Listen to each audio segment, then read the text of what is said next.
what was the easiest aspect of making this transition for you? Good question. I think just feeling confident in my abilities, knowing that I feel valued, that made this decision 10 times easier. Just because I knew that what I was doing made a difference. And I knew that what I was doing was something that was needed.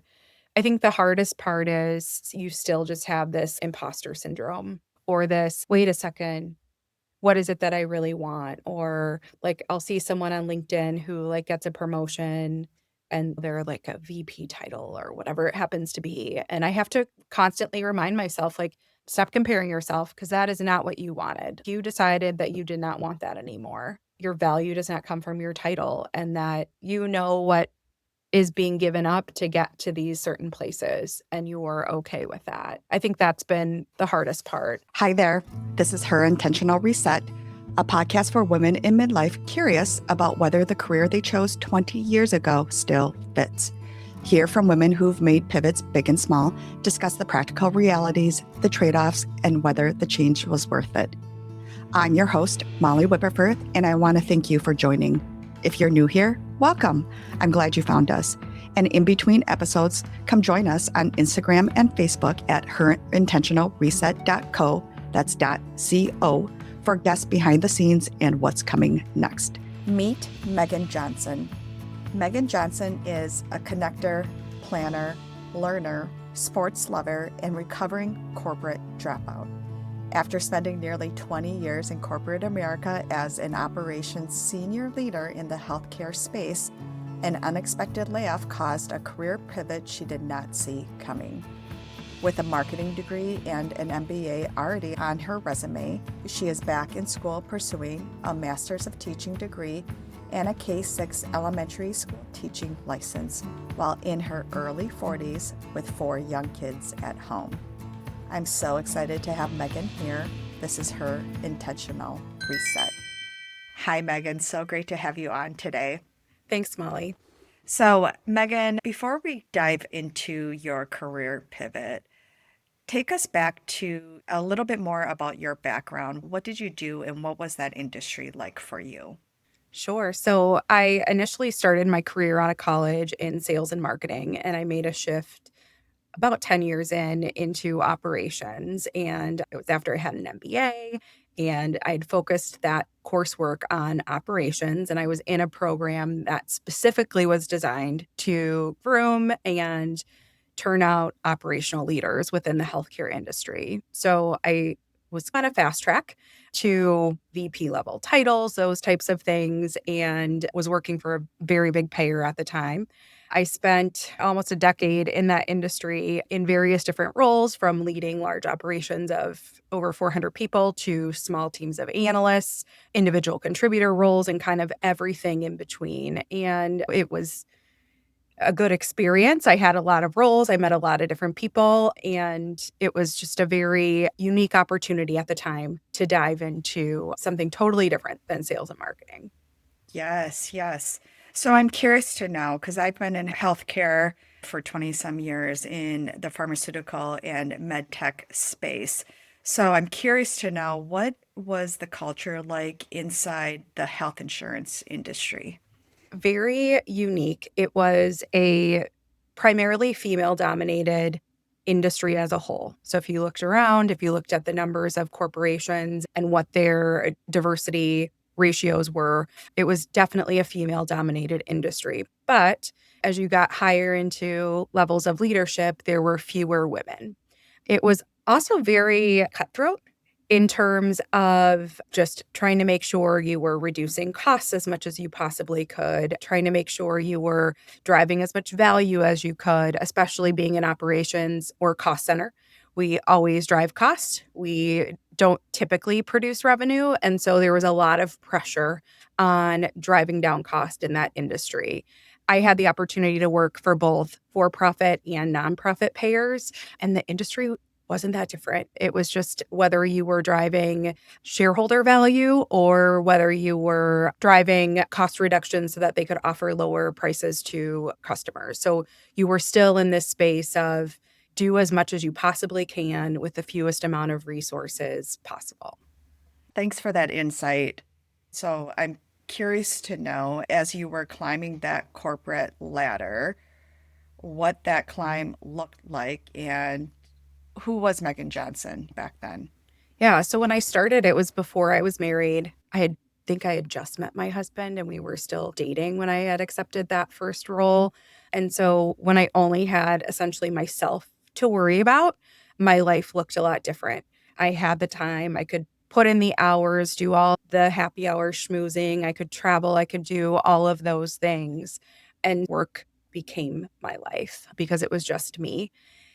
But then as things started to change, I got married, started having kids, priorities obviously shift. I wasn't just there for myself, I was there for my family. And so I remember that first business trip away from my son when he was about 6 months old, and I cried every day and I was still pumping. And I remember having to ask, it was for a conference, and I remember having to ask them if I could have time to step away to pump. And it was like the most awkward experience because with the role I was in and the program I was in, I was generally a lot younger. Can't say that anymore, but I was generally younger than a lot of the other leaders. And so most people had kids or they were past that stage of life and they didn't have any kids and they were fine with that. And so it was just a very kind of telling position for me to be in this space where I was a new mom. And when I looked around, there were not a lot of other people like me. And so that was a hard reality to face. And even as I started having more kids, because I have four, I noticed that if people were parents, they had one or two, or they had a stay-at-home spouse or partner. And so my life with kind of dual income, lots of kids, a whole herd now, was very different. How was that pace affecting you outside of work as a mom or as yourself? Yeah, it was hard. I really struggled finding balance. I really struggled with leaving my son initially at 7:30 in the morning, and then picking him up from daycare, being probably one of the last families to pick up. And then you pick up at 5:30, you go home, you play a little bit, you try and make dinner with a toddler crawling around or a couple toddlers, and then you're with your kids for an hour and then it's bedtime. And so that was really challenging. Just how do I balance all of this? How do I find time for things that are fulfilling?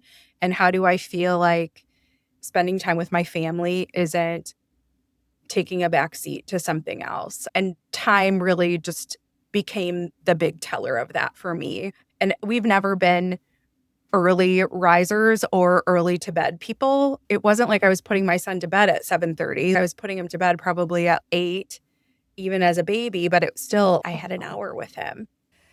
You mentioned at one point that you started wondering if the corporate track was still the right track for you. So was that around the same time with your first, or was this later? Um, it was more when, gosh, I think I had both my boys at this point in time, and it was after the pandemic. We spent a lot more time at home during that whole time frame, and I was spending a lot more time with them in general. And at the time, my job had changed into something that I wasn't super excited about, and just the trade-offs I didn't think were worth it. So after many conversations with my husband, I had thought about leaving. I started actually pursuing a real estate license just because I didn't know what I wanted to do.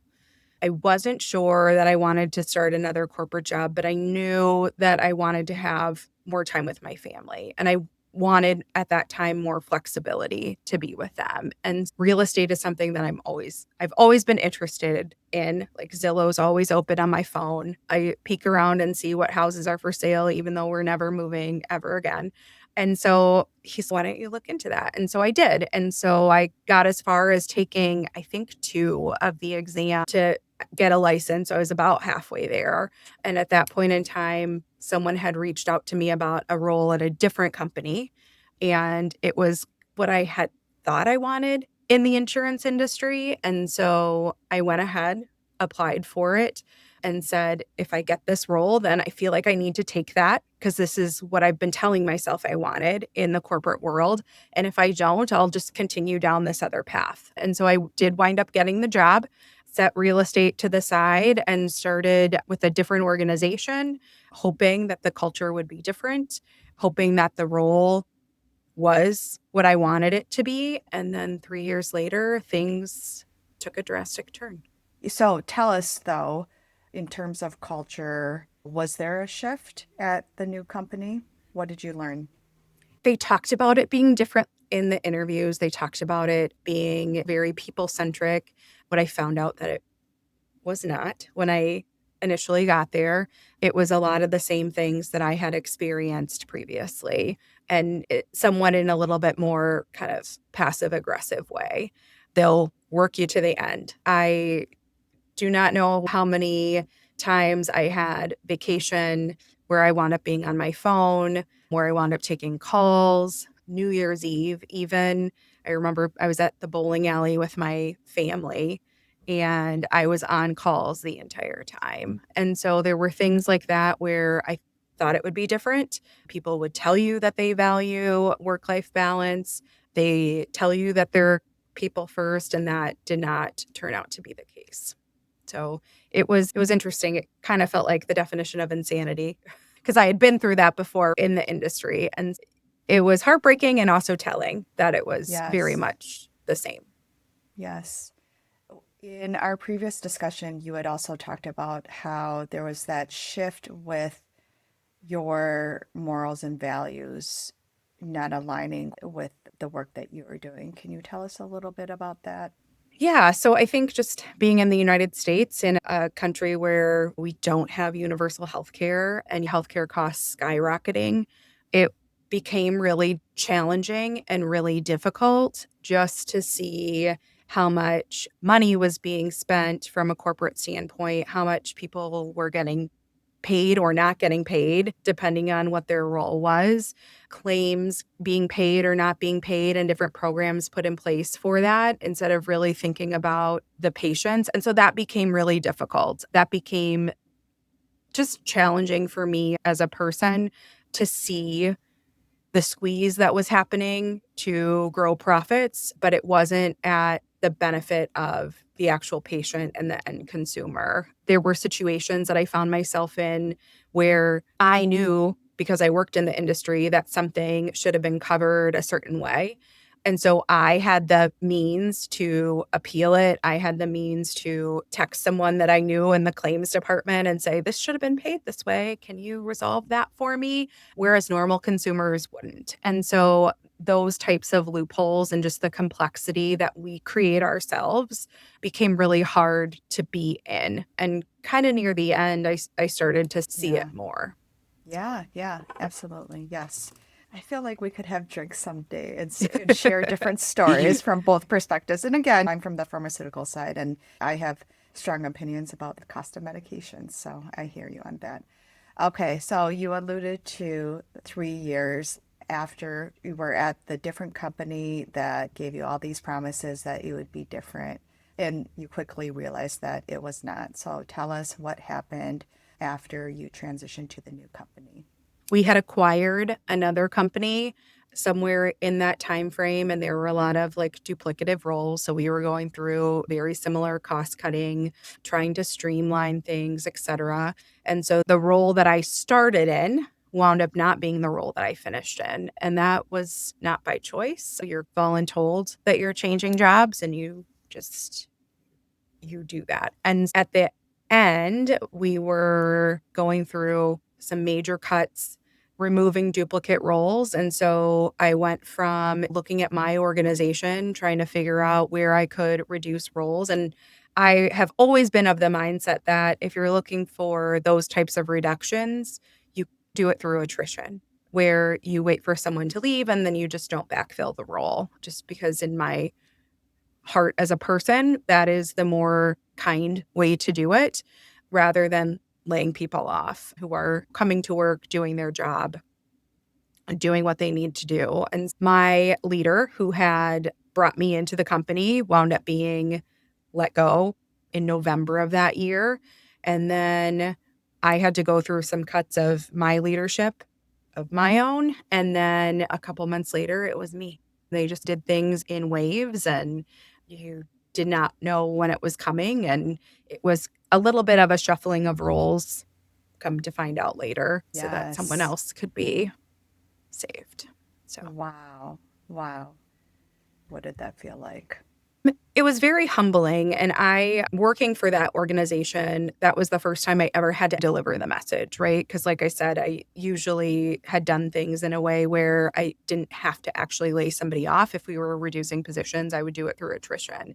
And so I remember the first time I had to actually lay someone off was heartbreaking. I think I cried all day. And I would like to think that's what everyone does when they have to do that, when they have to tell someone that their career is over and at that particular organization. And people are obviously in different stages of their career, but some people might think that they're retiring with the company and then wind up not being able to do that. That was just very hard on me mentally in terms of what I was doing and why I was doing it. And then being on the reverse side, so many emotions. So like shock, you think you have a relationship with somebody, my boss at the time, and clearly I didn't. And so that was really hard. And I think the hardest part about all of that was like telling my kids that I had lost my job, and my oldest has so many questions all the time, but he had a ton of questions about why and what happened. And so that was very hard. It was just a very challenging time mentally. I was not in the best place mentally to begin with. I think my youngest was about a year old, was dealing with a lot of postpartum anxiety, postpartum depression. And since coming back from that maternity leave, I still just did not feel like I had hit my stride. And so there were so many emotions going on just with all of that it was hard. It was really hard. Yes. The story is not about being laid off, but you sharing your experience is valuable for other listeners. And everything that you're saying, even the corporate climb, even the culture, I didn't realize would bring up all these feelings in me where I empathize and I totally relate. And because I haven't thought about it for so long, where I'm like, oh, I get what you're saying about as the older you get or as the higher you climb, like what that vibe is like and what that feels like. So I appreciate you sharing those feelings of the shock and all the emotions because I think that's relatable for a lot of people. You guys told the kids about the layoff, and my husband and I did too. I know other families approach it differently, but I think it's interesting topic of what was the rationale for you and your husband to decide to share that with your kids. It's obviously a very personal choice. Every family is going to do it differently, but I would love to hear your perspective on that. Yeah, I think just we've always been very open with our kids about what's happening in our lives. And I would be a terrible poker player because I cannot hide emotion like that. And so I was very upset about it. I was also going into the office a few times a week, and they would have known. My oldest just finished kindergarten. And like I said, he asks questions all the time, most of which I can't answer. So I knew he would ask about it. And so we were just very open with that. He was probably the only one who understood. Maybe my second one did. He was in preschool, but we didn't go into too many details on what happened. What were the words or what was your approach? Because I remember being very mindful with choosing my words with our kids, with how to explain it without scaring them. And the reason why I'm asking is for you to share your perspective. And so listeners can, if they're in a similar situation, maybe they can glean some insights. I can't remember the exact words, but I just remember saying something to the effect of mommy's company that she worked for was going through some changes and they didn't need her job anymore. And because they didn't need that particular position, they didn't need me to work there anymore. And that's what prompted his questions. Like, I thought you were good at your job. And I thought this and I thought that. And it made you feel like, I think that was the heartbreaking part, because the way that your kids talk about you make you sound like this amazing, incredible person, even if you don't see that for yourself. And so I was like, I was good at my job, but they just didn't need that position anymore. And it wasn't about being good or not being good. It was just something that happened. And I don't think he had made the connection to finances and jobs and like how all of that stuff worked. So I didn't have to get into any of those details with him, but yeah, that was the Yeah. extent of the conversation. So, I like how you talked about it not as good or bad, or not you being good or bad at your job, but that the role was eliminated. My philosophy is that kids know when something is going on. And my thought is let's have them understand to their level so they're not wondering or scared. So thanks for sharing that perspective after the layoff. Was glad to hear that you gave yourself some time to rest. So tell us about that. Tell us what you did. yeah. So being in the role that I was laid off and then did not have to go to work the next day just because of the level I was at and the industry I was in. And so that was a really shocking jolt to the system where you're used to getting up, you're used to being in this routine, like the laptop opens, you do your work. And so all of a sudden that just stopped. And so it took a while for my brain to catch up to the fact that I didn't have to do that anymore. I wasn't accountable for those tasks. And so that was just a hard thing to have happen. And we had a bunch of trips coming up that summer. All of this happened at the end of May. So we were just heading into summer. We had a big road trip planned with our kids. We had a couples trip. I had a girls trip. And I just kind of said, we're just going to take our time. I'm going to give myself some time to rest. I just need to catch my breath a little bit here. And so it also gave me time to work through all of the logistical pieces that need to happen. I had an attorney look over the severance paperwork. We had to figure out what to do with insurance because all of the kids were on my insurance. So what was that going to look like? And when was my stuff going to run out? And when would we need to file the life event and all of those things? And really just making sure that we had all of those ducks in a row, meeting with a financial advisor to roll over 401ks, like all of those logistical things that just you don't realize you have to take care of until you do. So that was a little bit of a full-time job, but it was also really just giving me time to rest and heal and get my mental health back into a place where I felt good, because there were so many days, especially those early ones, where you just question everything. Question your ability. Why did I put myself through this? What did I do wrong? What could I have done differently? Am I not good enough? All of those things were all feelings that I had like all at the same time. Yeah, absolutely. And it's this roller coaster of, I don't know, I feel like it's similar to the different stages of grief as well, too. After the shock and the surprise, then it was like, yeah, to your point, the doubt. Did you ever have anger? I thought I was totally good with it until all of a sudden I realized like, oh, I think I didn't realize I had all this built up. So right, wrong, or indifferent, this organization, instead of just sending me a box to ship my stuff back, I had to go there and drop it off. And that was the worst thing I have ever had to do, was to drive into that parking lot and hand over my computer, my badge, and give it to somebody. And there were some four-letter words that happened when I left that parking lot, and potentially some gestures. But that was, I was angry, and I haven't driven by the building in a while, but when I've had to drive by the building, I still just sometimes feel a little bit of just anger toward it. Yes. Yeah. Thank you for sharing because I know I felt that, and I think that's normal process through all the different range of emotions that you feel going through a layoff. You also told me that you had to give yourself time to change that adrenaline shift and step out of that workhorse mindset.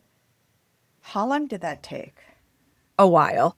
I Yeah. think the trip certainly helped because it kept me, I'm better at busy. I've always been better at busy, but I also just had to give myself time just to relax and just to calm down and just to let the stress leave my body. And so that definitely took a while. It was a few months, I think, like probably near the end of summer, where I really started to feel like I didn't have these knots in my shoulders. I wasn't carrying the stress of that job and that industry and that lifestyle anymore. Throughout the summer, I wasn't really looking for jobs either. I just needed to heal and needed to figure out what my plan was. And I gave myself that time. And once I started to feel lighter, then I felt, okay, maybe it's time to start figuring out what I want to do with my life. Yes, yes. And I think that's insightful, not making a big decision in your body, in your mind, or feeling all these things that you're still trying to figure out that your process. So fast forward then, so when school started back up, your kids are going back to school. What told you that being home full time wasn't necessarily the next right answer for you? I needed some sort of flexible routine. I needed some sort of sense of accomplishment. Folding laundry and having my kids dig through their drawers and ruin it the next morning was not fulfilling. Cleaning up their toy room and only to have them dump stuff out was like not fulfilling. I needed something that gave me purpose and gave me a sense of accomplishment that was not a home task. I love my kids and I am a homebody, but if all I do is clean it and pick up after people, I cannot do it. I needed to use my brain. I needed to do something differently there. It Yes. was time. Thank you for acknowledging that out loud. And again, I feel like there's listeners here, me included, that can relate. If you're like me, middle aged, weighted vests are all the rage. Problem is, most are fugly, bulky, and dig into your shoulders and neck and cause more problems. Not the Aion vest. My favorite Christmas gift from this past year. You can't even tell it's weighted. I wear mine all day, running errands, my kids' games, everywhere. And the benefits are real: metabolism boost, muscle tone, bone health, and huge for bone loss prevention. I'm partnering with Aion and have a 10% discount for listeners. Use code Molly10, and right now, Aion's summer sale is 15% off workout vests. So stacking my code gets you nearly 25% off the total. They're even HSA and FSA eligible. All of this is linked in the show notes and on Instagram and Facebook at herintentionalreset.co. That's .co. So tell us then what avenue you ended up exploring next. Sure. So I started interviewing and applying for jobs in my field, not fully knowing if that's what I wanted to do. I looked at things outside of my field, but I knew I needed something to do now. And I have tons of friends who are teachers. I knew that there was a shortage of substitute teachers because I would be in conversations with friends and they're like, I can't take off. I feel like no one can cover my classroom. I have friends who are in like support roles in schools and they're like, I don't have my prep time anymore because I have to cover other classes. And a lot of this was a result of the pandemic still. We're still just feeling the fallout. And so I started looking into what was needed to be a substitute teacher. I had talked to friends. I'm like, I don't know if I could do it. And they're like, you practically have a class at home with 4 kids. I'm sure you would be fine. And so I researched all of the requirements for getting a short call sublicense, as they call it in the state of Minnesota. And what I needed was a bachelor's degree in anything. So my marketing degree was fine. I had to do a background check, fingerprinting. I did the application, and you could essentially be a licensed teacher for short call. And so I had reached out to the principal at my kid's school, who is just a wonderful human, who has since retired. And I said, I'm thinking about doing this. What do you think? And he's, oh my goodness, we would love to have you here on the team. And so that was what I needed to hear. And so I jumped in, went through the whole process, got my license, and then applied at the district. And you can apply as a sub at any district. This one particularly did it directly. Sometimes you go through Teachers on Call or some other kind of organization. But I decided I had only wanted to teach at the school that my kids went to because it was close, the hours aligned. I was familiar with, obviously, the administration. I was familiar with teachers. I knew some of the kids. And so that was where it all started. Yes. So at the time, were you thinking about dabbling in teaching, or was this just a way to stay busy while you were still applying for the other corporate roles? Yeah, it started as a way to stay busy. So it definitely was a way for me to have some flexibility in when I worked, which was great. Have some flexibility in where I worked, contribute to our household, those types of things. But it was more just like I needed that mental health job. And so I started, I want to say it was October by the time I got my license and I had started. And I then was approached by the principal who had a first grade teacher who was going out on leave. And it was a medical leave, a surgery right before winter break. And he said, "We have a need for this role. Is it something that you would be interested in?" And at first I looked at him, I was like, "Really? Me? I just started teaching a few weeks ago. Are you sure I can do this?" And you are great in the classroom. You are great with the kids. You build really good relationships with them. You see them as human beings. We would love to have you do this job. And consistency for that class was very important just because of the situations that they had. And so I was like, all right, let's do this. And so I jumped in. It was initially supposed to be, I think, about 6 weeks, but the recovery took a little bit longer. So it was extended. And so I had my own classroom with the support of an amazing first grade team. Those teachers were wonderful. But it was in that experience that I realized that I liked being able to be in a little bit more control of what I was teaching because I could see a need. I could identify, oh, these students need this, and I could adjust something for it. Or classroom management, like this particular thing wasn't working. And so we would try something different. And I really liked that. It probably helped that my son was also in first grade. So I got to teach some of his friends, which was fun. And so they knew me in that regard. But it was just a really interesting and enlightening experience. And I remember being at PLC meetings with the other teachers. We'd be looking at results. We'd be looking at how kids were doing on assessments, trying to figure out if we had to go back and reteach something as a group. And they valued my input. And I was like, I've only been teaching for a few months. How maybe I am good at this. Maybe it is something that I enjoy doing. And at the time, I was still applying, I was still interviewing.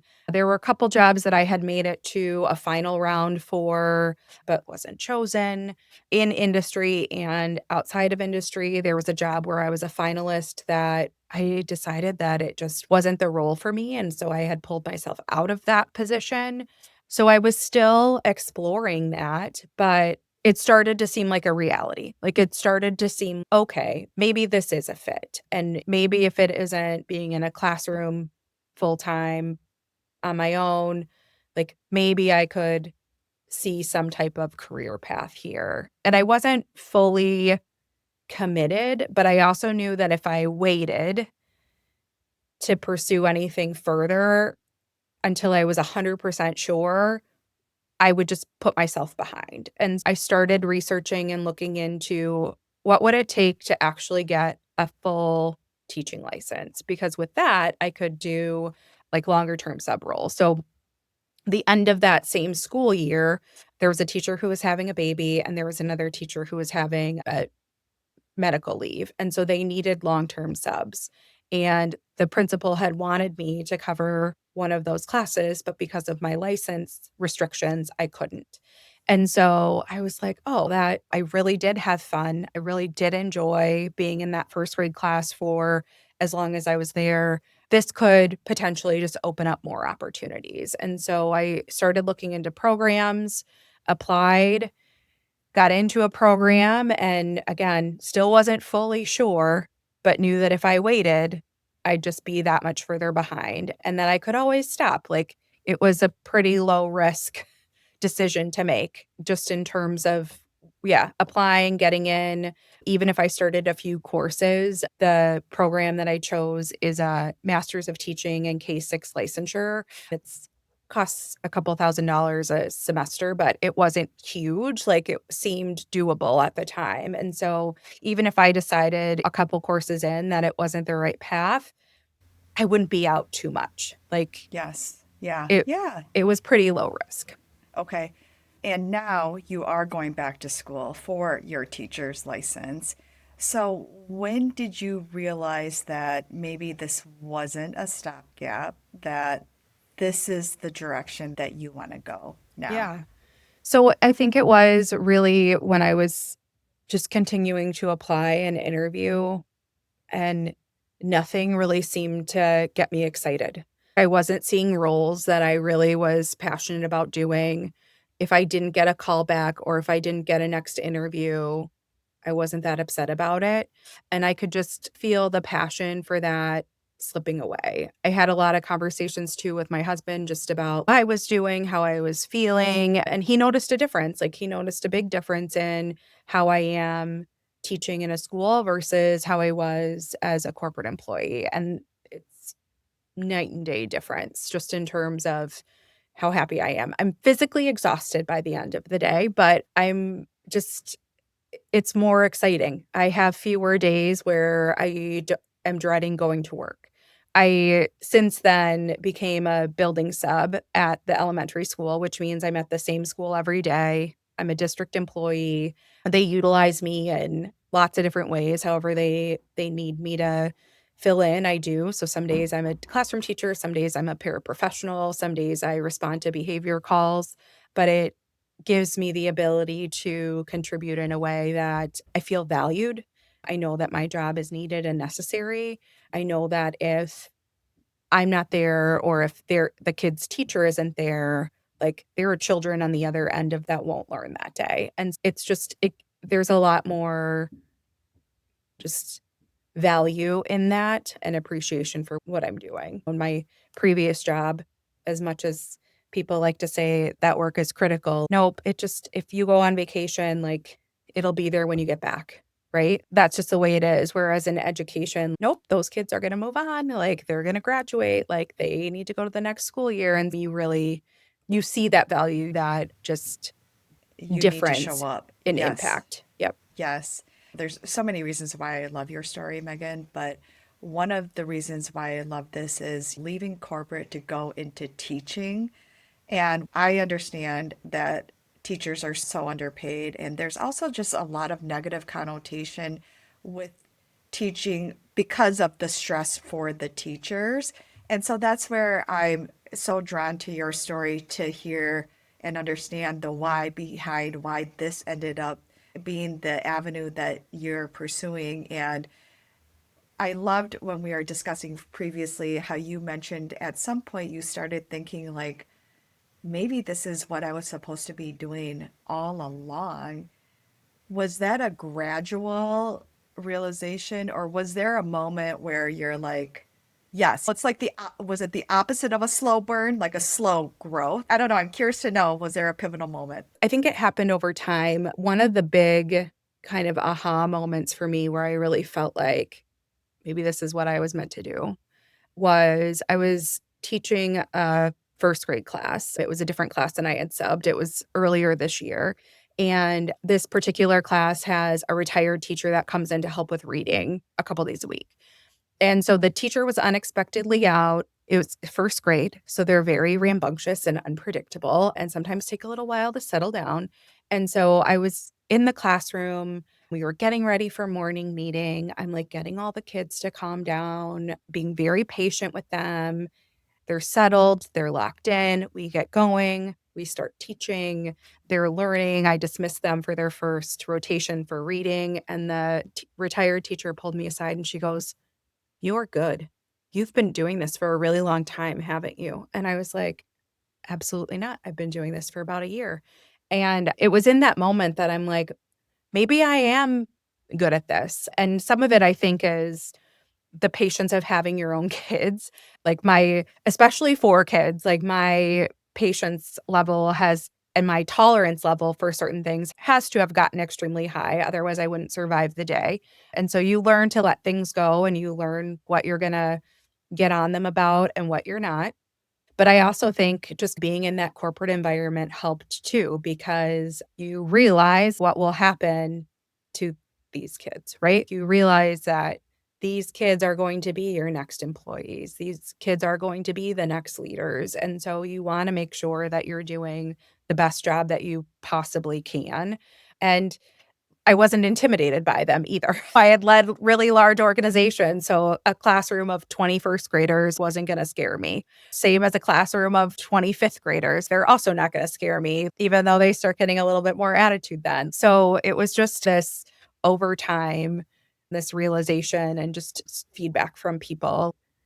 Like they would start having classes that were challenging for other substitute teachers, and that's where they would put me because they knew I could handle it. I don't know how many times that had happened where they're like, we just don't want to put anyone in this class. We want you in that class. Or there were kids that I have had relationships with outside of school where they've said, we want you to be in that class when that teacher's away. And it's a good feeling to know that you're valued and that you're appreciated and that you're doing a good job at what you're supposed to be doing. Kids see me out in the world and they say hi to me. So that's got to be a good sign that they don't run the other way. But yeah, it was just, like I said, over time.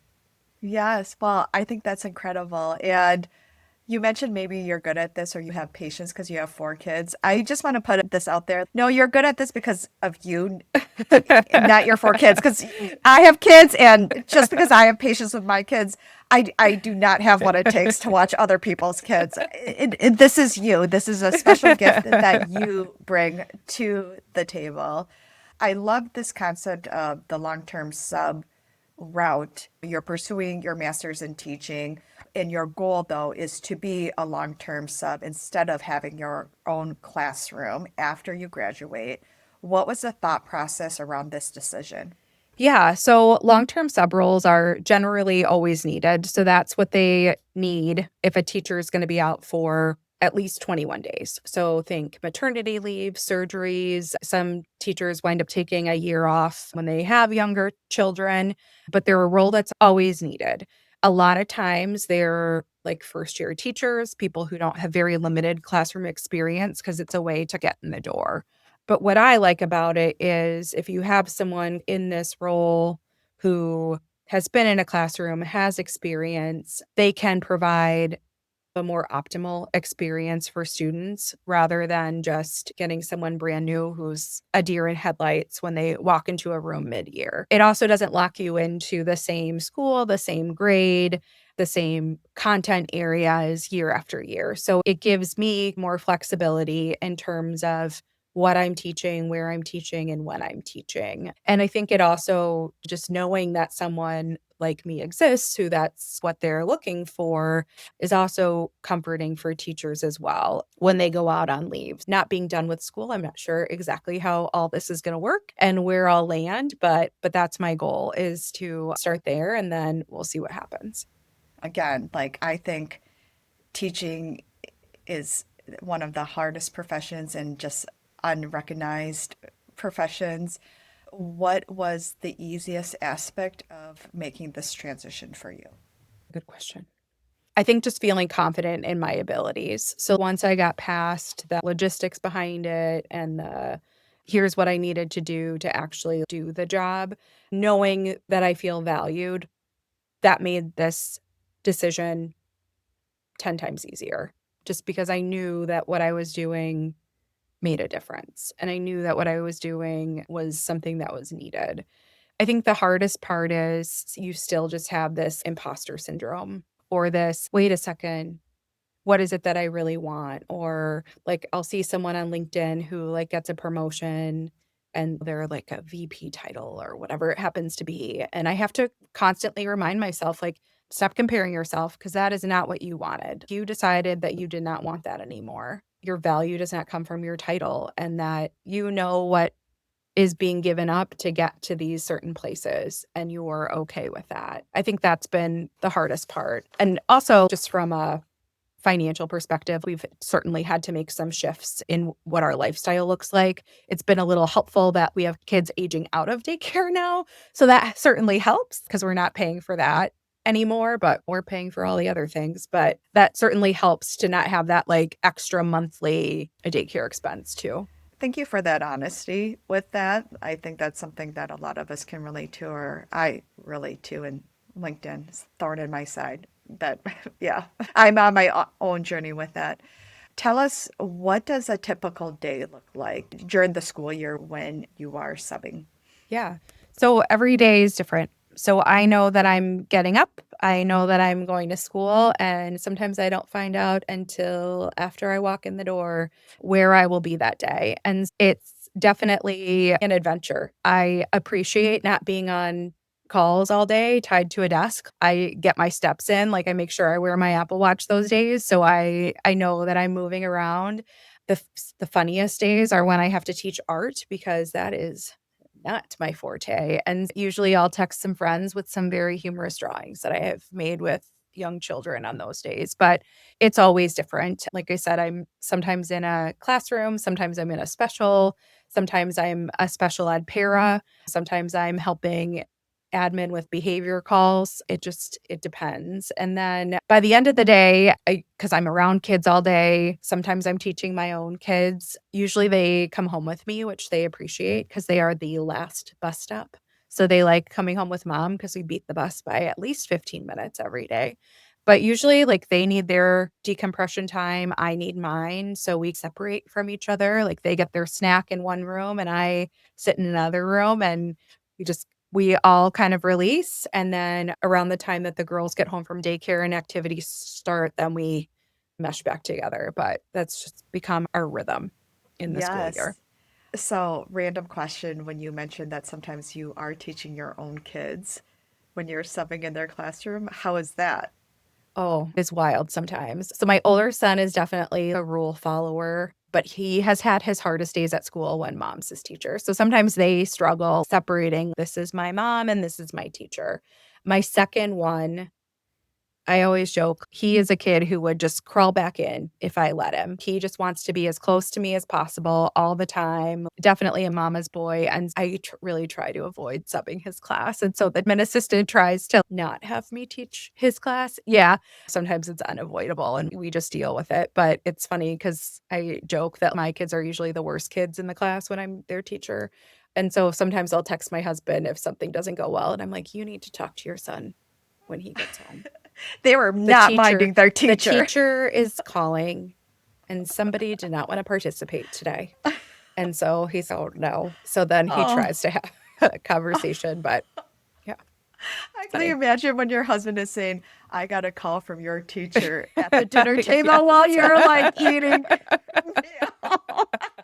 Yep. That's awesome. That's awesome.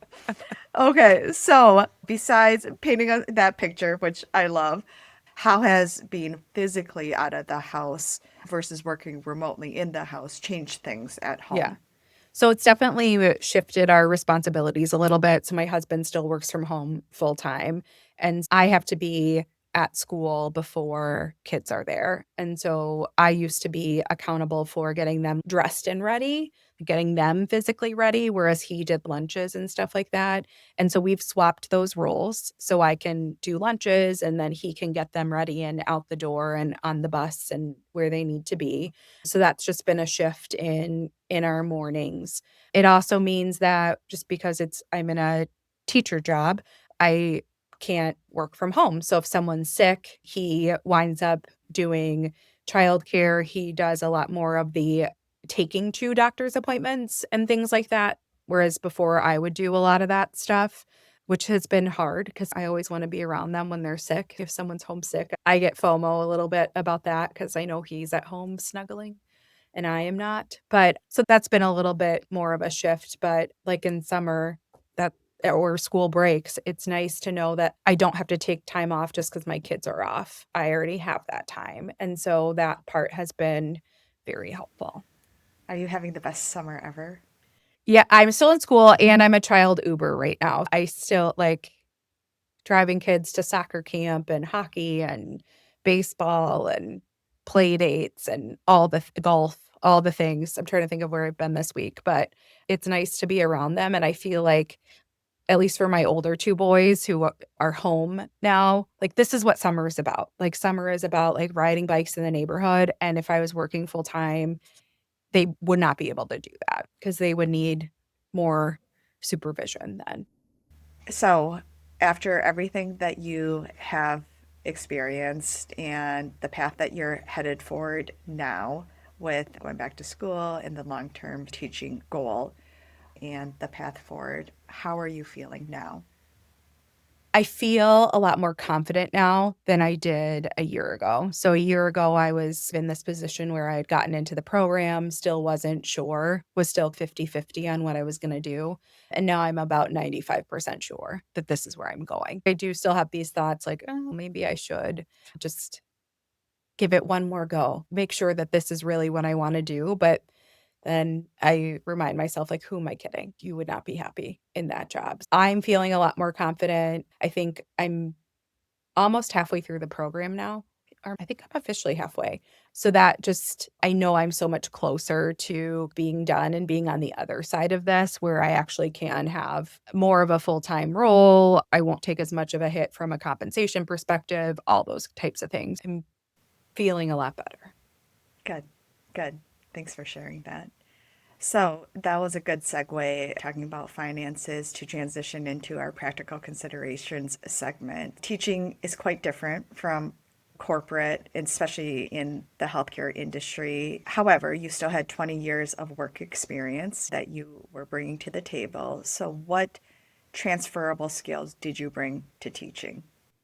Yeah, so I spent a lot of time in operations and designing process and things like that. And so if you think about just the way a classroom and a school run, it's all just one big operation, right? Obviously, you're delivering content, but the classroom in and of itself is you're moving students through a flow of information. You have to figure out how to set up the classroom so that it makes sense. You have to figure out how to transition them and what their routines are to get them from point A to point B. And that has been incredibly helpful. I spent a lot of time also in project management. So that just helps keep all the things organized that we need to do. Leadership experience obviously has helped because I have had to build relationships with people. I've been forced to work cross functionally. I've been forced to make connections. And so, in the role that I'm in now, I know almost every student in the building. I know almost every teacher in the building. If I see something that's happening in one area, I can share that with someone who's in a different area. I see kids in different settings. Just being able to synthesize all of that information and make those connections has been incredibly helpful. Also, just the adaptability that I have, being able to walk into kind of any classroom and just feel confident about what I'm doing in any role is also just a helpful skill. And so I think all of those types of things have translated really well. I did have to relearn how to multiply and divide fractions. And I have taught enough of it now that like my when my son needs help, I was helping him with some homework. And this was after I had told my husband to help him. I'm like, I've been teaching all day. Like you can help him with his second grade homework. And I just hear some yelling, a little bit of crying. So I come downstairs and my husband's, you need to step in. So I'm sitting there with my son. We're doing some math. I forget what it was. And he looks at me and he goes, Mom, you're so much better at math than dad. Dad doesn't know what he's doing. And keep in mind, my husband is an engineer. Like, I'm pretty sure he knows math. He has taken more higher level math than I ever have. But now my son thinks that dad can't do math, but mom can. So, like that, yes. So that makes me feel pretty good. Okay, so let's talk about financial considerations. What did you and your husband have to align on financially to make this work? Because both of you guys came from corporate salary backgrounds to Yep. you then making a big change for your Yeah. family. So I had a severance when I was laid off. And so initially it was just like, how do we bank as much money as we possibly can? Because we didn't know what was going to happen. And that was, I think, the first big thing. We've cut out the frivolous spending, which was really hard for me as the spender in the family.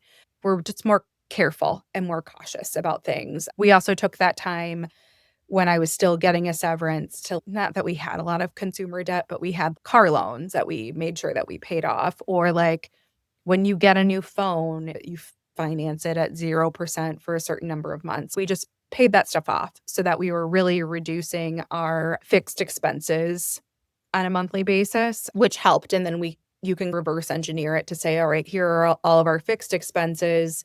Here's the stuff that's variable. What's the minimum that we need to make this work? How much are we willing to take out of savings? And then once we figured out that I was going back to school, obviously that shifted the plan because we had to pay for school. And we also knew that I wouldn't be making as much money in the short term as I was. Even with a master's degree, when I come out, it's going to be like a third of what I made in the corporate world, which is terrible, but it's still more than what I make as a sub. Just those realities are very real. Having kids age out of daycare is incredibly helpful. But also, right now, I don't have to have my kids in full day camps all summer. They can do the soccer clinic. So they're doing things, but they're less expensive things in the summer, which is helpful. Yeah. Yes. And then conversely, though, on the flip side, in terms of benefits, is that better on the teacher side or different? Yeah. So once I am full time and have a license and am kind of a real teacher as opposed to a building sub, the medical insurance benefits are better than what I had when I worked for the insurance companies, which is ridiculous, but it's the reality of it. The teacher retirement fund is a benefit that I have right now. So there's a state, I don't know if it's technically called a pension, but it's called the teacher retirement account. And so I started being eligible for that as soon as I started subbing. 403B options will come in once I'm licensed. So those benefits are certainly helpful. And like I said, I don't have to worry about taking vacation because my kids don't have school. Usually I'm off those days as well. So that has been a big help. Yeah. Are there any other trade-offs that you think of stepping away from corporate, moving into the path that you're headed, good or bad from your perspective? Yeah, I think the biggest trade-off that I've had is just from the mental health and the stress level perspective. I feel like I'm a happier person. I get more enjoyment out of my day. So even though I'm not making the money I was before and that kind of thing, that trade-off has been real, and my kids have felt that, mostly because I can do more fun things with them, but I'm also not as stressed. I think the other thing is really just to take a look at my husband's role in the family versus mine, because that has obviously changed a little bit. I went from being the primary earner to not being that anymore, and so that has been a shift as well, but it's just I don't know if that's good or bad. It's just the way that things are. It's just shifted that accountability a little bit. Yeah, yeah. Thanks for sharing that. So, I want to ask you, with everything that we've discussed, with everything that you've gone through the past couple of years and where you're headed next, what has this whole experience taught you? I've realized just from a corporate perspective how dispensable you really are, and that things happen to you that you don't always have control over, and that the company will keep going on. And so that was a kind of a hard lesson to realize and have happen. I also think that I've learned to trust my gut a little bit more, and that when things just start to feel off, like the first time when I thought about leaving that space and going into real estate, listen to yourself, explore it, give yourself options. And that I could have given myself an option before that decision was made for me. I'm glad things happened the other way. I don't know, maybe, because maybe I wouldn't have landed in this spot. Right. Maybe I wouldn't have landed on teaching. Maybe I would have stayed in real estate and who knows how that would have gone. But I also think that you can't second guess those. You have to accept it and move on.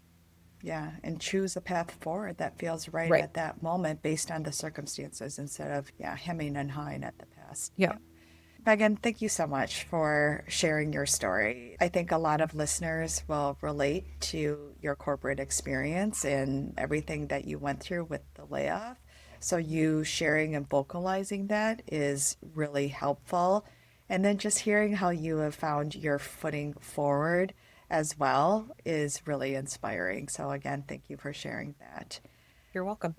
Yeah, transitioning gears to our rapid round because we are not all just career women and Mhm. pontificating big life Mhm. questions. So, just some quick real life questions. You ready? I'm Okay. ready. Okay. So, being a sub or a long term sub, short term sub, I can only imagine all the challenges with that and all the variety that you see. So, I am curious to know which grade is the most entertaining for you to sub at an elementary school, say through K through 5? Probably first grade. They are so unpredictable and so many things happen and you get asked so many questions that you're just like, "Oh my gosh, I cannot believe this is my day today. What is going on?" So, yeah, first grade. Okay, in terms of family, do you have a mom hack or it could be a life hack? Yeah, so I stopped folding my kids' laundry. They will tear their drawer apart in 5 minutes looking for the one shirt that's inevitably at the bottom of the stack, and so I just don't fold it, and nothing bad happens, and they are not it's not like they're running around wrinkled, they're fine. I just stopped doing that because it was a waste of time, and then they can also put their clothes away, so I can just sort, and then they can put them away, and then we also pay them 25 cents a pair to match socks because I hate matching socks, so that is their job. Love it. Yeah. So sometimes we'll be at the store and especially my second son, he'll want to buy something and I'm like, "You need to use your own money." And he's, "I need to go match some socks then." So he'll run home and match. It's funny. So if we have a lot of socks, it's because someone wanted to buy something. How old are your kids again? My oldest is almost 9. So I Okay. have almost 9, 6, 4.5, and 3. Okay. Okay. So, logistical question about not folding their clothes because I'm actually really intrigued and I Yeah. want to steal this. Yeah. So, after you take the clothes out of the dryer, Yeah.